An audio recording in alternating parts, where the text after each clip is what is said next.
Polaris National Security was founded to make sure Americans across this country understand why we need leadership abroad to keep our nation safe. Our leaders are asleep at the wheel. We never imagined how quickly it would take our leaders to turn peace through strength into war through weakness.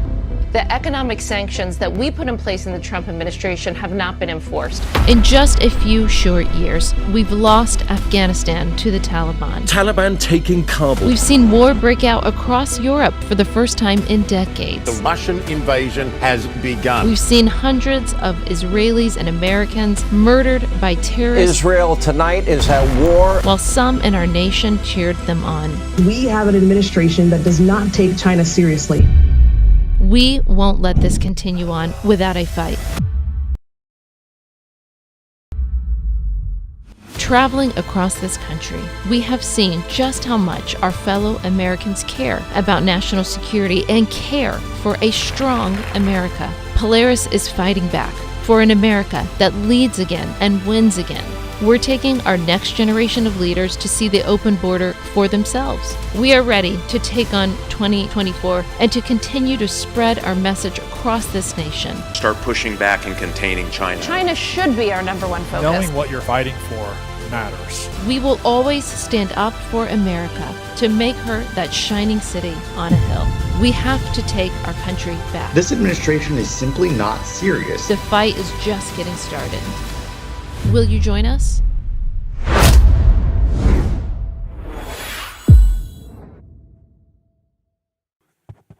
Ladies and gentlemen, please welcome to the stage founder of Polaris National Security and host of the Morgan Ortagus radio show on SiriusXM, Morgan Ortagus. Hey.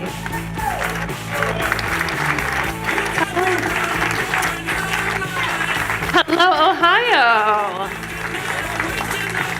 Well, thank you for spending your Saturday night with me. How are you? I'm Morgan Ortagus, former Trump spokesperson at the State Department. I went to a campaign stop earlier with Bernie. Yes, I was on Gutfeld last night, so ran from Fox News in New York City to be here with you guys. Thank you so much for coming. This is also, we're going to have a ton of people that are watching and viewing this online.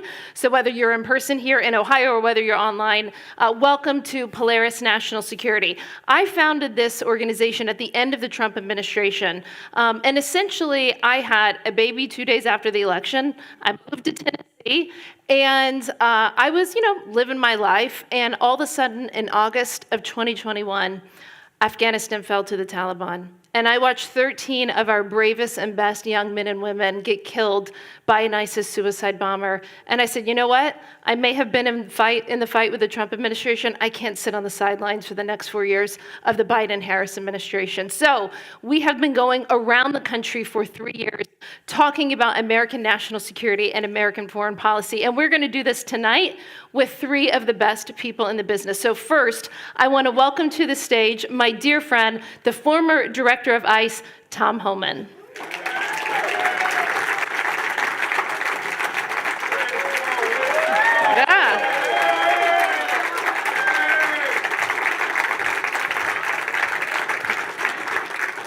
Tom, I think you got more applause than I did. Well, of course, another dear friend of mine, just a rock star. I personally think maybe she should have been VP, but I'm glad she's here. Former Florida Attorney General Pam Bondi.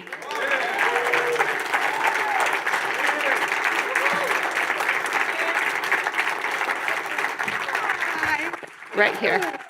And of course, somebody that I'm very, very excited to have tonight, right here from the great state of Ohio, Bernie Moreno.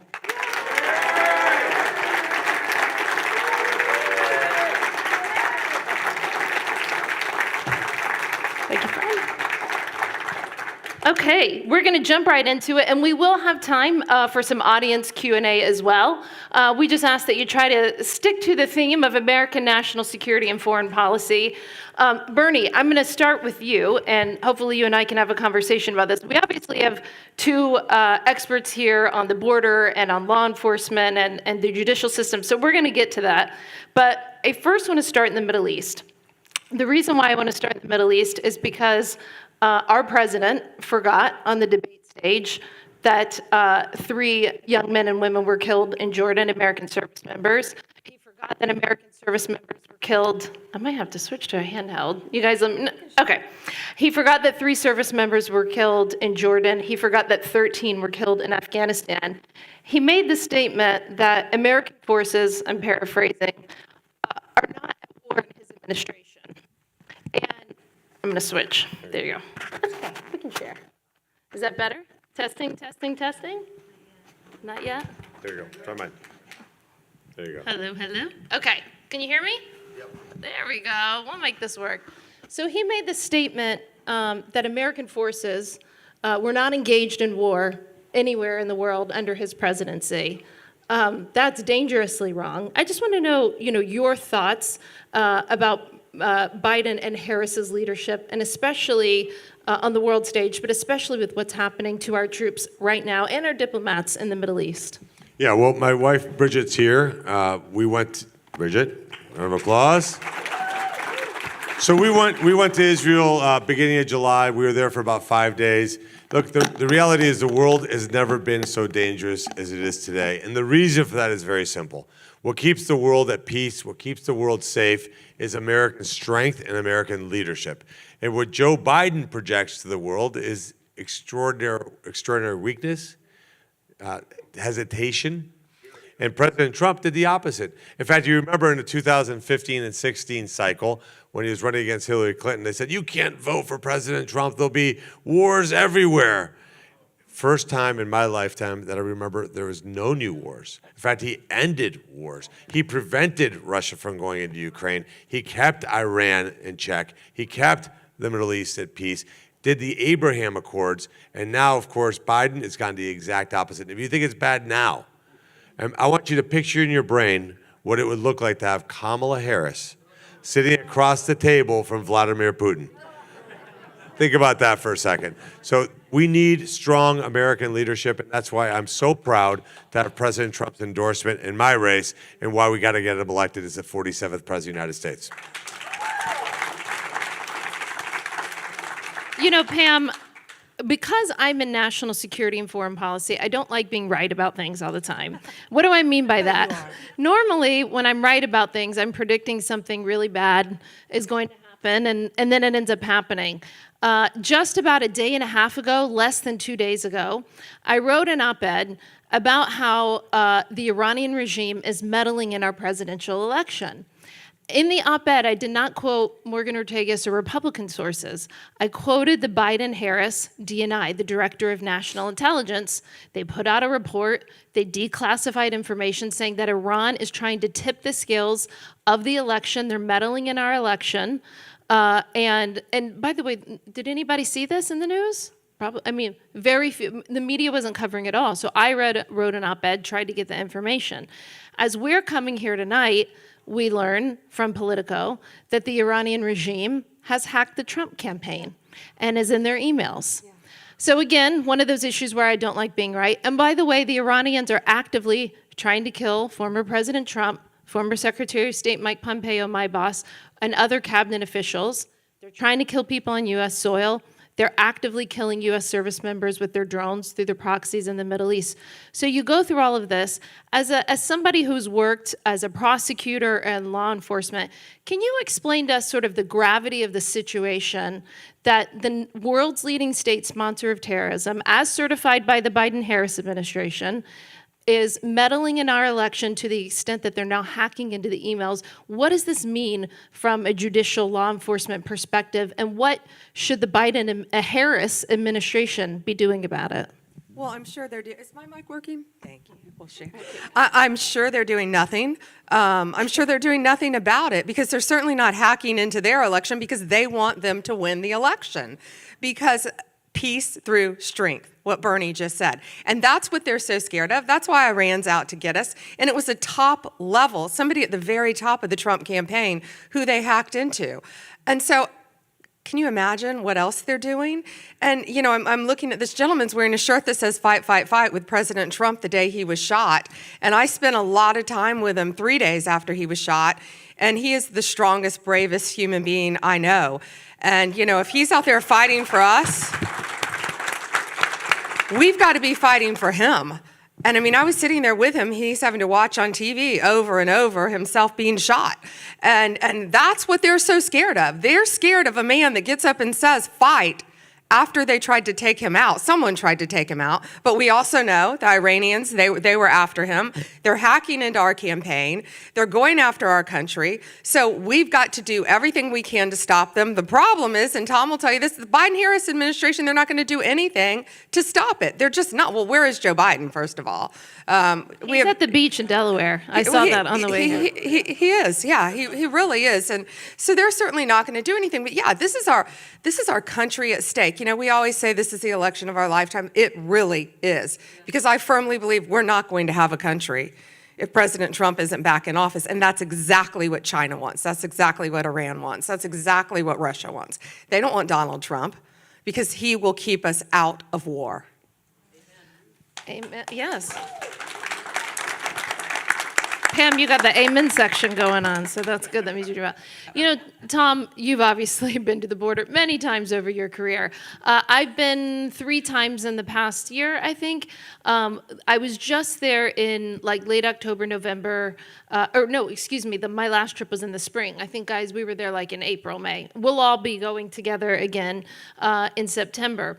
One of the things that I mentioned to you backstairs is about 2:30 in the morning when we were in Yuma, the cartels had dropped off a bunch of the, illegals to come over the border. We asked everybody where they were from. The first 3 or 4 people were from China. The next 3 guys were from Syria. So we have Tom Homan, the FBI director, testifying multiple times before Congress this year, saying that there are flashing and blinking red lights, warning about a terrorist attack. We've got our men and women, diplomats and military being attacked in the Middle East. And we have, over at least 2 million gotaways, people that we don't even know, people on the terror watch list. How concerned are you about an attack on the homeland that emanates from somebody coming through our southern border? You know, every speech I give throughout the country, I talk about the fentanyl that's killed 250,000 people. I talk about the sex trafficking of women and children, up 600% of this administration. I talk about, the criminal cartels and the criminals and gang members. There are 2 million unknown gotaways. 2 million people we know across the border. There's a video, drone traffic, central traffic. We got them on video. There's an image.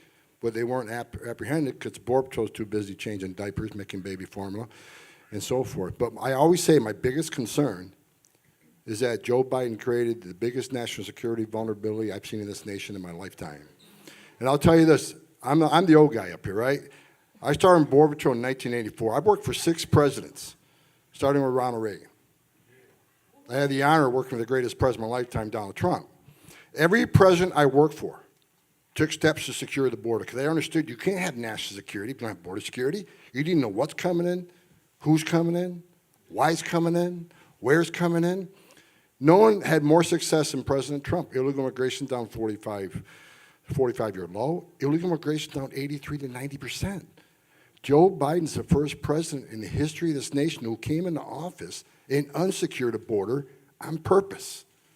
So the national security issue is huge. It scares the shit out of me. I'm telling you straight up. Every day I wake up concerned because the Border Patrol has arrested people from 181 different countries. Some of these countries are sponsored for terror. They've arrested 387 people on the terrorist watch list coming across the southwest border, twice as many of that on the northern border. We got over 2 million known gotaways. How many of them came from a country sponsoring terror? They just arrested 8. Luckily, the intelligence community, who's not perfect, got these 8 doing some chatter, planning a Russian-type assault in the United States. Luckily, we got them. But the intelligence community, they missed 9/11. They missed Afghanistan. They're not perfect. So how about the next one? Are they going to get it? But I'm telling you this right now. You got to ask yourself this question. That's what I ask people. They say, Holman, how do you know how many terrorists coming across the border? It's common sense. Why did 2 million people pay more to get away?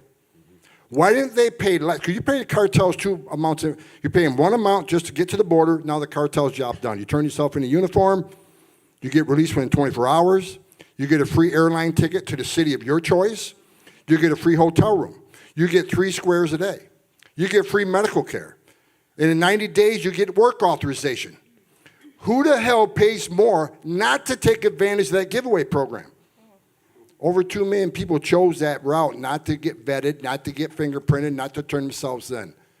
These are your gang members. These are the ones carrying fentanyl, and these are going to be the people that come here to blow something up. I can't tell you how many terrorists have crossed this border in Joe Biden, but someday we're going to find out it's going to be a bad day for America. Tom, yeah, thank you. Just a quick follow-up on that. I read, and it was just the headline, that there was a potential ISIS smuggling ring actually operating in the border. Can you clue us in on what's happening there? The criminal cartel, here's what you need to know. The strongest nation on earth, the United States of America, no longer has operational control of our southern border. We don't control what's coming in, who's coming in. We don't. And you can ask any chief patrol agent who speaks pretty freely now because they're so pissed off they can't see straight. They'll tell you they've lost complete control of the southern border. They can't contain what's coming across. There has been hundreds of people moved in through an ISIS smuggling network. Think about it. ISIS are smuggling people in this country, and there's evidence. Right now, there's over 400 people that the intelligence community and federal law enforcement are looking at that's already in this country. 400. That's what we know about. I'm telling you, folks, if I don't care what your opinion is on illegal immigration. I don't. I mean, I'm an immigration guy. I don't care what your opinion is on illegal immigration. You can think, victimless crime, coming here for a better life, okay, whatever. But when you cause a crisis this big that overwhelms the Border Patrol, where 70% of agents are no longer on patrol. They're changing diapers, they're making baby formula, making hospital runs. 30% of agents are left on the line. So the cartels who control our southern border, they'll push a group of 200 family units through one area, knowing that 30% is going to seize that opportunity because it's a humanitarian issue and they're going to save some lives so these people are in bad shape. That's cartels create gaps, operational gaps. That's when they're going to move people from terrorist countries in this country. We got a lot of enemies in this country. This administration isn't scaring anybody. That's why I support the president I worked for last, Donald Trump, and I'm speaking of Tom Homan, not as a player, I'm speaking of Tom Homan. It's going to take a president like that to take ISIS out. We need a strong leadership who's going to shut this stuff down. I'm telling you, just like I said, the RNC, I stood on stage at the RNC, I took a lot of hate for it, and I said, two things happen. Number one, for those entering illegally and released, millions being released by the Biden administration illegally, because the statute's clear they should be detained, but they released them illegally. They better start packing now. Because if Trump comes back, I'm coming back, and I will run the biggest deportation operation ever saw. There you go. Morgan, can I add something? Go for it, Pam. I want to say, by the way, Pam's going to follow up, but you just said to take ISIS out. We already had to do that once. Yes. In the Barack Obama administration, I know I don't look it, but I've been in the intelligence community for 20 years, and ISIS had a physical caliphate in Iraq and Syria. Trump had to come in 2017 and destroy that physical caliphate. In 4 years, Biden-Harris policies have brought ISIS back. ISIS-Khorasan has a foothold in every province in Afghanistan. ISIS is operating in Africa. They're operating in Europe. You can't even go to a freaking Taylor Swift concert in Europe anymore. Yeah. Okay, Pam. Yeah. No, and I rarely share personal conversations with the president, but remember when our borders were secure, that all of these people were getting yelled at saying, oh, you're separating mothers from babies, and all these good people want to walk across our border. Well, we now know that's not true, and it was remember when the border was wide open, right when Biden opened the border, Biden-Harris, they opened the border, and people were remember we were watching the news, Fox, and they were just flowing across the border. Remember that when that was happening? So it's a Saturday morning, and President Trump calls me, and I share this story now, and he says, Pam, can you believe what's happening? And this is where the man's head is, because he knew what I did when I was Attorney General. He said, can you imagine all the children being smuggled in our country and all the drugs that are about to flow across our country? And wasn't he right?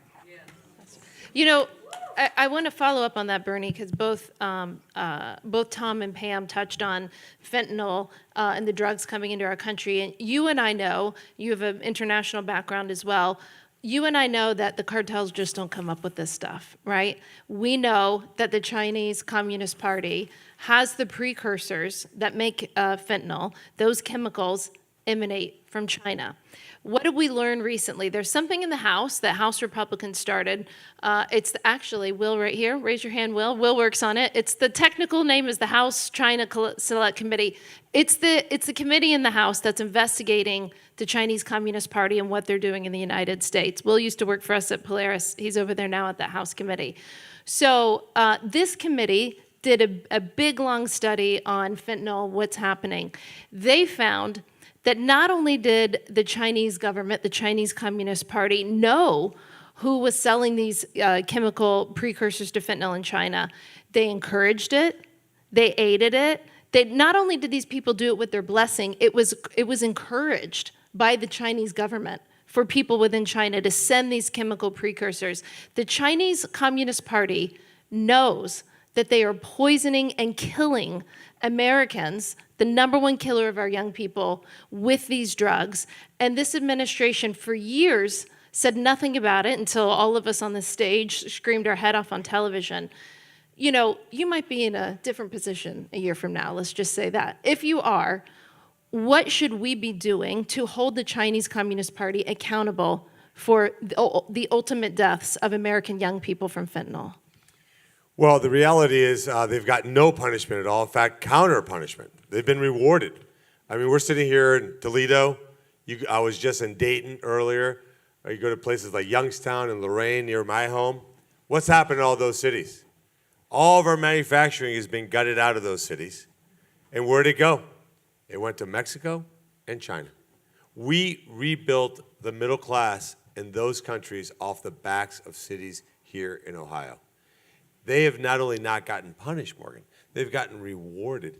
By the way, do you think it's a surprise that it's 10% for the big guy? Right? So, and that's Joe Biden. And let me just be clear, because this is a bipartisan panel. This is a bipartisan issue also. We've had elected leaders of both parties that have sold out this country. They've become sickeningly wealthy while America has suffered. They have allowed this to go on for decades, and it took a real estate developer from New York City to come down to Golden Escalator to call it out. And you go back and listen to that speech in 2015, he was right about everything. And that's why they fear him. That's why they hate him. That's why they tried to kill him about a month ago, because it ends their party. Listen, at the end of the day, we are struggling financially at the grocery store, at the gas station. We're seeing our country be absolutely ravaged by illegal immigration. I was just in Springfield. We could talk about that in a minute. What is the elites that actually run this country? It's not Joe Biden. Joe Biden's not running anything. He's napping and, he's a useful idiot. By the way, you know who's a bigger useful idiot? Kamala Harris. They're not. She's not somebody who's going to be an executive or somebody in charge of this country. It's the billionaire class, the elites that fly around in their private jets, go watch the Olympic ceremony, that absolutely disgusting show of anti-Christianity, and they talk about in Davos how all us have to reduce our red meat consumption. Tom, are you going to reduce your red meat consumption? Tom's not serving tofu at the next cookout for his family, I promise you that. Tom does not skip the steaks. Right, but you see that. So the issue, Morgan, is what are we going to do if we get elected? When we get elected, we put Trump back in the White House. We keep the House of Representatives and win the Senate, which runs through Ohio. We're actually going to do something novel in this country that should have been done a long time ago by Republicans. We're going to do the things that we campaign on and actually solve these problems. That's what we're going to do. And that's why we need leaders like Bernie. Now I think you all can see why I endorsed this man months ago. He's the right guy at the right time for the right job. Yes. We need him. I want to get Pam and Tom in both quickly on the fentanyl issue. And you could talk about it from a border perspective, but Pam, is there anything that you want to bring up from the law enforcement prosecutorial perspective? Yeah, and really, Morgan, more personal, as a former AG, anytime we talk about fentanyl, you've got to warn, we've got to say this public service announcement every time we say the word fentanyl. you've got to warn your kids, your grandkids, your friends, your neighbors that do not, and this is not extreme, tell them not to take a Tylenol from someone they don't know, because anything can be laced with fentanyl. We were seeing it in Florida, and it was the drug of choice among college kids, Xanax and Adderall, and they were buying it on the street thinking nothing could happen, and kids were dropping dead. They still are, now more than ever, because of the fentanyl flowing in our country by the Chinese, manufactured in China, walking through this country from Mexico, just walking straight into our country. And we've got to tell everyone, do not take anything from someone you don't know. Anything. And the vape pens, all of that, you've got to be so careful because it can be laced with fentanyl. Yeah. I mean, who here has somebody that they know in their family or friends that have been infected by fentanyl? I have. Yeah. So many people in the room. Same thing. It happens to all of us. Tom, I think it was just in Arizona that I read, and I feel like this headline comes up every few months where you read that there's some bust of fentanyl at the border or at one of our ports of entry with enough fentanyl to kill the whole country. And that's not even hyperbole. So where are we on actually going after fentanyl? Because President Biden claims that they have caught more fentanyl than any recent president. I wanted to explain to them that's called a self-own, my friends. So where are we with this administration? With, by the way, Kamala Harris, she's the border czar, the current vice president. What is she or any of them doing to actually stop fentanyl from coming in? They ain't doing anything. Law enforcement is, and law enforcement has made record seizures, but that tells you records coming across. Look, we got 250,000 people dead. The criminal cartels of Mexico who are producing this poison have killed more Americans than every terrorist organization in the world combined. That's why we need a president to hold China accountable. That's why we need a president to hold Mexico accountable. Not a damn thing's been done in China, not a damn thing's done in Mexico. Mexico's not going to fix the problem of the cartels because much of Mexico is on the take. I've worked in Mexico for 3 decades. Not all law enforcement is on the take, not all government officials are, but many are. They're not going to stop it. It's going to take a strong president to take out the criminal cartels in Mexico. It's going to take our special operations and our intelligence community to take them out. And I said it at the RNC stage. This has to happen. Because, I'll say it again, more people have died from fentanyl poison than every terrorist attack in the world combined. Think about that. Something you need to understand, they say, well, it doesn't really affect me. First of all, fentanyl is making every town, city, and state. But a vast majority of these kids that are dying, they're not drug addicts. No. I've met so many moms and dads. It breaks. I'm a tough guy, but I love kids. And I met hundreds of moms and dads who buried their children because their child thought they're taking no. And one mother, I'm going to tell you this real quick story. I'm going to tell you how devastating. Just before I spoke on stage, a mother came up to me at the RNC. She goes, and she was crying, heartbroken, made me cry. She says, my son was studying for the finals, and me and his dad were all over him saying, you got to get your grades up. We're not going to pay you next year's tuition. So he took a pill to stay up that night and study. It was laced with fentanyl, and he died. This mother will never be the same because she takes part responsibility, and it's not her responsibility. He took a pill to stay up at night. Whether it's a no dose, whatever. Most of the fentanyl killing Americans, we have no idea these drugs are being laced. This is a poisoning. This is an attempt by China to destroy this country, and they're doing it. So we need a strong president that's going to shut this down. Can I? So some of you may know I was born in Colombia, South America. That's where my family's from. Colombia was the drug cartel capital of the world from 70s, 80s, into the 90s. What we have to do in Mexico is what we did with Colombia. Mexico, you may not know this, or actually this group definitely knows this, you're more informed than most people, is our largest legal trading partner. We do more trade with Mexico than any other country on earth. Now, they're also our largest illegal trading partner. Sex trafficking, human trafficking, the fentanyl we just talked about. What it takes for us to fix this problem is a commander-in-chief like President Trump that's going to go to Mexico. So you have a choice. You can continue to be our partner, or you're going to be our enemy. Now, if you're our enemy, every single product that comes from your country, the United States, will either be prohibited or tariffed 200, 300, 400, 1,000%, whatever it takes. They have to make that decision. I believe Mexico wants to make the right decision. I think the people who live in Mexico don't like the drug cartels very much. When I went to the border, Tom will tell me this is nuts, but I went to the border in Del Rio. I was there with my wife, Bridget, and we didn't have much of a plan, to be honest with you. It wasn't like your trips. And I said to the guy at the airport, I said, where are you from? He said, I live in Mexico. I said, let's jump in a rental car, and I drove into Mexico with him. So just imagine, a guy I met at the airport for the first time, Tom. And you took Bridget? Bridget, who was yelling at me, what are we doing? And we drive into Piedras Negras, city on the other side of the border in Mexico.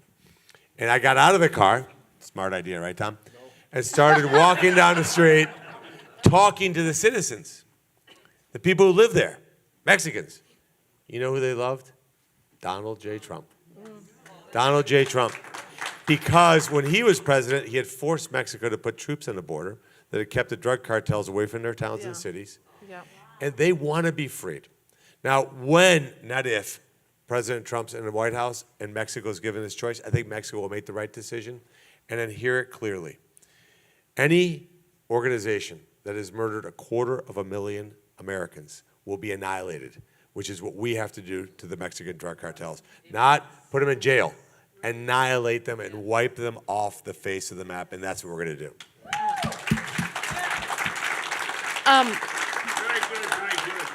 I know our audience has questions. I'm going to ask one more, and then we will have a couple of roving microphones, and we'll try to get to as many questions as we can. But I want to ask a question to all of you. All three of you can give an answer. And I should have done this at the beginning, but if you are either current, active, or retired military, law enforcement, first responder, will you please stand? Let's give them a round of applause. Thank you.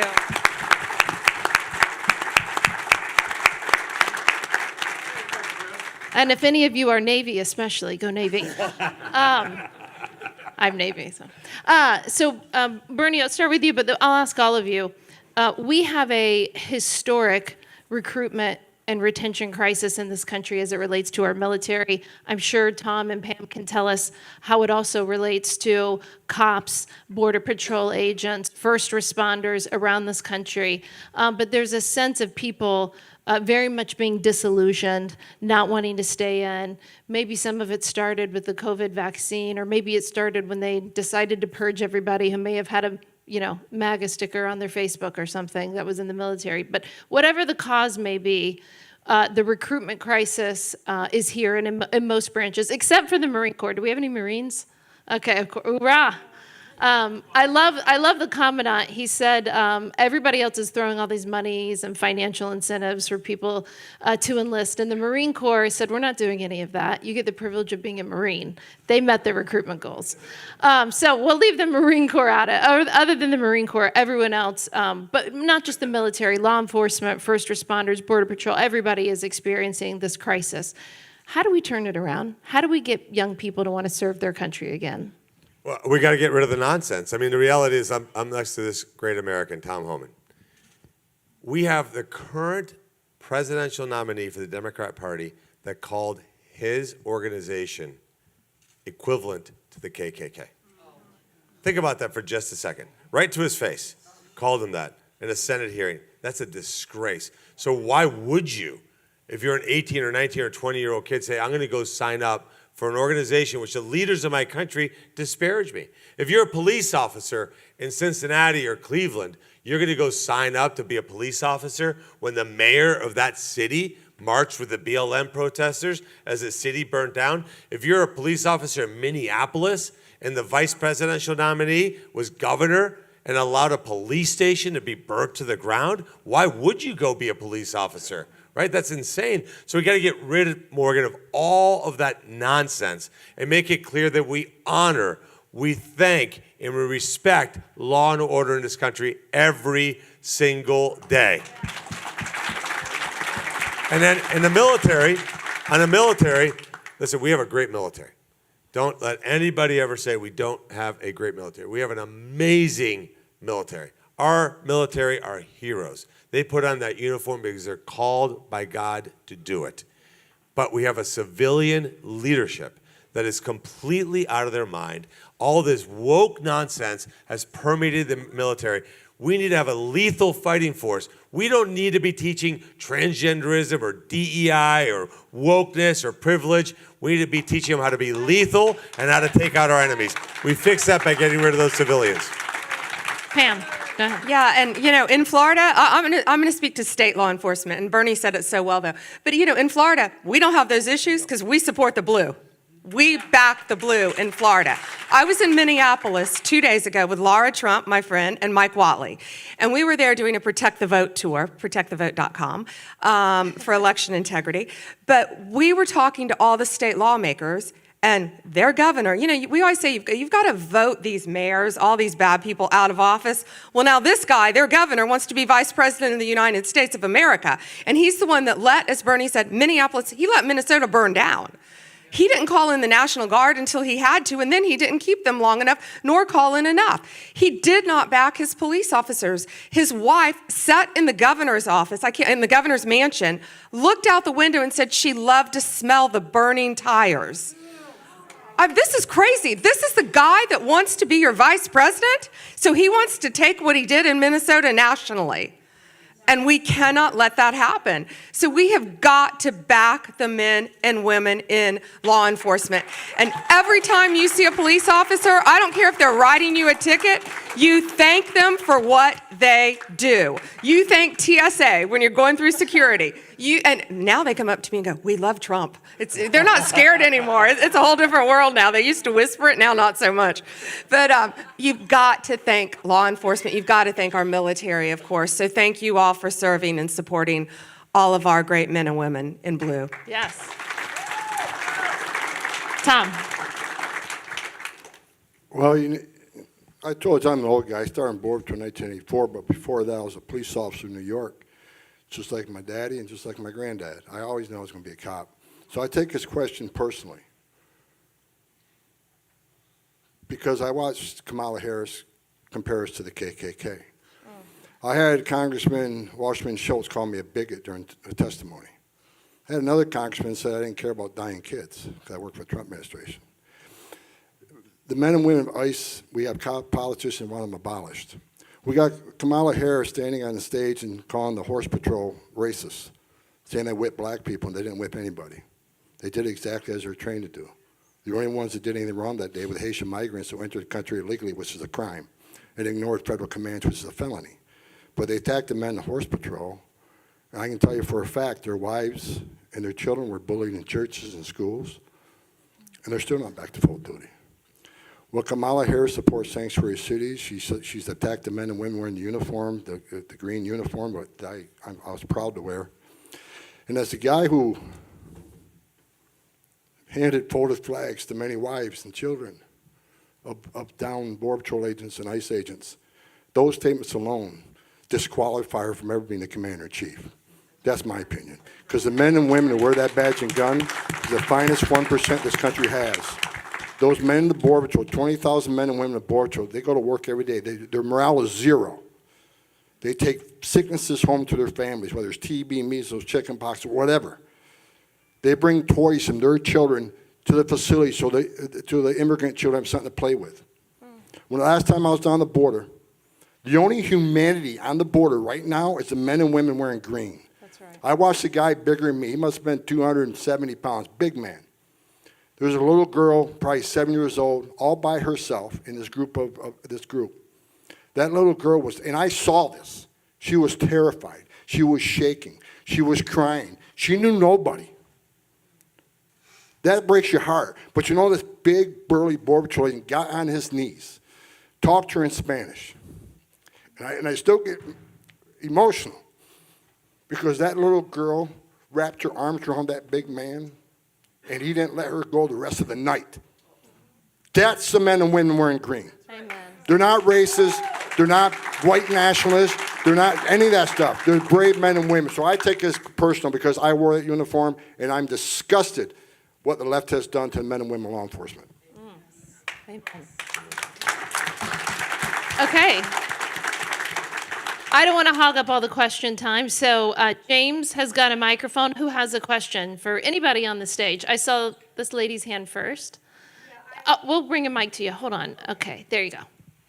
I noticed that the son of the president recently was charged or indicted by the Justice Department, which I was like questioning, is this even true?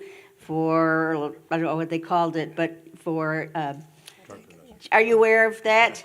And I'm wondering, is this a change in the tide, so to speak, because he's been so protected? I mean, maybe I'm hoping for something that is understood. not Yeah. real, but is this a change that now Biden's out and Hunter is fair game, or is this just throwing us a, cookie to keep us happy? Pam? No, absolutely not. There's no change. And remember, they had given Hunter a sweetheart plea deal, and a savvy judge caught it. Thank goodness. Which would have given him immunity from everything. Right. But it would have given him immunity from everything. So now they're trying to cover their tracks. And frankly, on a drug charge, nothing happens anyway. I mean, look at the gun charges. But no, it's not a changed administration at all. They had to charge him, but nothing's going to happen on that. Nothing. Okay, right here in the front, black and white blazer, sorry. Very cute outfit, by the way. Thank you. Oh, you're gonna hold it for me? Yeah. You're a gentleman. I have a well-trained staff. So we're talking about security and stuff. As Americans, we've always been able to protect ourselves, so we've had that right to bear arms, which now Camilla's saying, okay, that's going to go. That's going to go. So how are we as citizens, concerned and seeing all this happening, are we going to allow them to come in and take our weapons so that if someone, say one of these criminals that we know are here, breaks into our home, comes into our neighborhoods, and tries to hurt our neighbors, our family, are we going to be able to, stop that and say, okay, I have my gun, I am able to use it. If someone comes after me, are we going to be able to keep that right, or is she going to take it away from us? Well, Bernie might have some thoughts on that. Absolutely never. There's not a chance that will ever happen. Look, what's amazing is there was something in the water in 1776, to quote Vivek Ramaswamy. I mean, our founders were young people. I mean, Alexander Hamilton was 18, James Madison was, I believe, 23, Thomas Jefferson was 33. And when I became a citizen, which I did at the first opportunity I could, which was when I was 18, my mom convinced me that this test was really hard. So she made me read the Federalist Papers. Now, it's hard to read the Federalist Papers today, let alone as a teenager. But one part of the Federalist 44 that I'll never forget reading was it says, an armed citizenry is the best defense against an ambitious government. So find your local gun store, stock up on ammo, stock up on guns. I carry one in the front seat, one in the back seat, and one I won't tell you where. So, look, the reality is the same government that wants to confiscate our weapons, and by the way, they're open about it. This isn't 1992 Clinton versus Bush. This is lunatic versus normal. This is a situation where they've openly called for gun confiscation, openly. And the reality is, of course, that's their fantasy. Because the last country that confiscated guns is called Venezuela. And if you think America can't go down that same path, trust me, as somebody who watched it happen to the country next door to where I was born, it can happen here in America. And it starts with the minute we even open a crack to letting them take our guns. Let me add to that real quick, because when you asked that question, I went right to a different angle. By the fact you're in this room tonight tells me you're a patriot, because you're taking a Saturday night when you could be out with your loved one having dinner. But what are you going to do tomorrow? What are you going to do? I mean, because if we don't make the right decision in November, we're done. I already got 10 years. I told President Trump I'd come back, but I got 10 years worth of work to do right now on the damage they've done in 3 years. If we don't get the right guy in the White House, we don't get the right people in the Senate, we lose. And forever. So what are you going to do tomorrow? Raise some hell. Get your friends out. Get your family out. Everybody you know, take them, hop in the back of the pickup truck and get them to vote. Vote early. Vote by mail-in. Vote any way you can, but we gotta vote. I'm telling you, that scares me too. I got a lot of guns. They're never gonna get my guns. But you know what? No way we prevent it. We put the right people in office who's gonna protect your Second Amendment rights. So what are you gonna do tomorrow? It's grateful you're here, but you gotta do the next move. You gotta get involved. You gotta raise some hell. You gotta get involved in the campaign. You gotta get every friend and family to vote. We got a choice here. Either we lose the country, and I don't say this half-heartedly, either we fix it in November or we're never going to fix it. Yeah. That's right. And Tom, from my angle, you focus on the border and the domestic side. We know, Bernie, from the international side, Xi Jinping's just waiting. Why is China being somewhat quiet right now? They're just waiting, right? This is what Kim Jong-un is doing. This is like, and by the way, plenty of the dictators and despots are not being quiet. I mean, look at Iran. They're threatening within the next 24 hours to go after Israel. They continue to go after us. But there's some even bigger fish out there. They're just waiting. Well, Morgan, you know the world better than anybody else I know, honestly. I mean, every corner of the globe, she knows it. She knows what's up. Here's what I'd ask you. Can I ask you a question? Oh, sure. What foreign military on earth, together or on its own, a group of nations could get together and destroy this country the way the radical left is destroying this country? Is there a military on earth that could damage this country the way that those lunatics are destroying this nation? Yeah, I mean, listen, that's incredibly important because everywhere else in the world, it's not like it's a choice in China to enter the PLA, right? And if you take a generation of young people and if you tell them that this is a racist nation founded on white supremacy, why would you want to grow up and fight and die for that nation? Well, because that's just not true. That's not who we are. That's not what it is. But I can tell you when I look around the world, I've never been more scared, not even since 9/11. At 9/11, I felt like we had good leadership in place. We were attacked. We were going to respond. I have no clue how the vice president would respond if she's in a different position in January.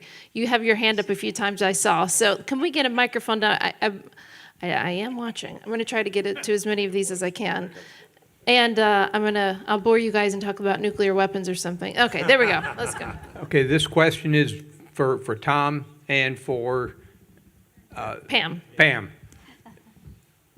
If we don't know where 20 million illegals are, when Trump gets back in, and I say when, and you take over, how do you round everybody up? Do you put them on buses? Do you take them back? Because I just have this envision that the left's going to bring up every legal reason why they can't do it.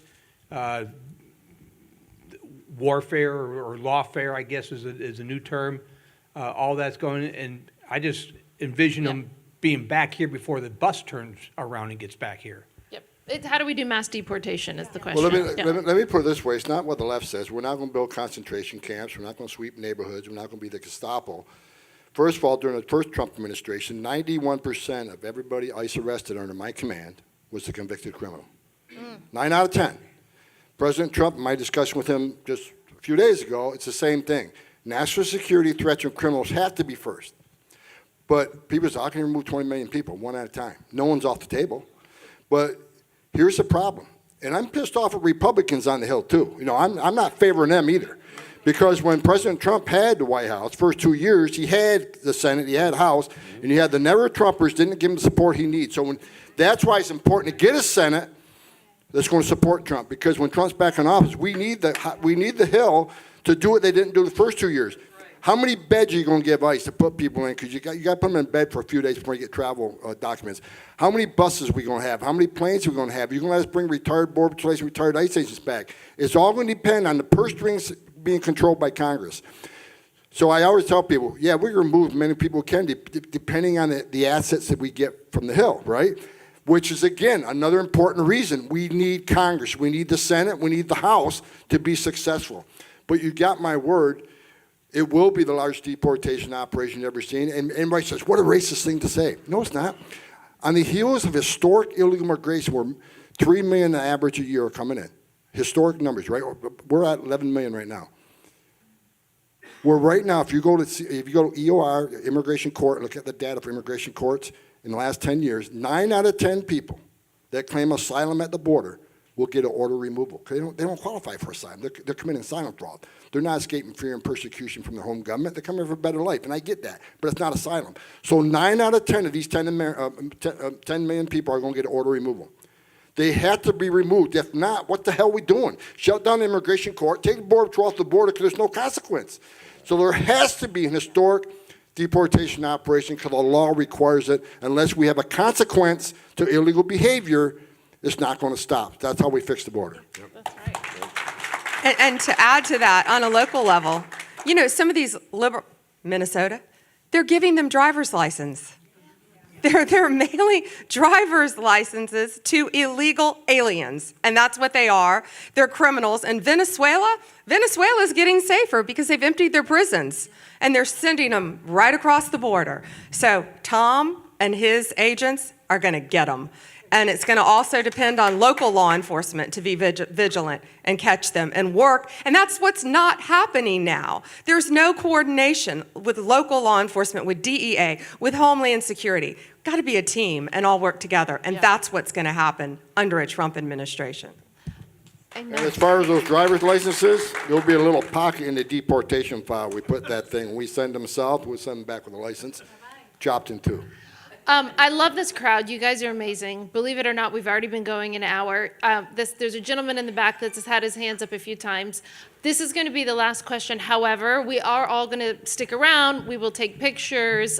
We can answer more questions. But I do want to be respectful of everybody's time. So you guys are an amazing crowd. I thank you so much. I just really appreciate it. For this gentleman in the back, go ahead, sir.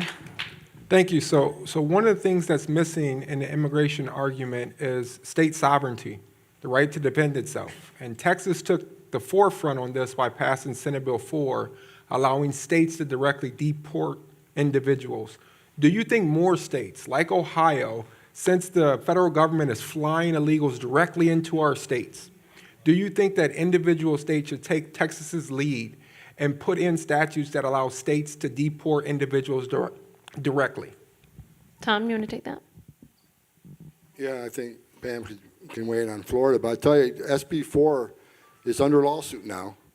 And I'm just telling, look, I think Governor Abbott should be Secretary of Homeland Security right now, right? Because he's done more security of the border than this administration has.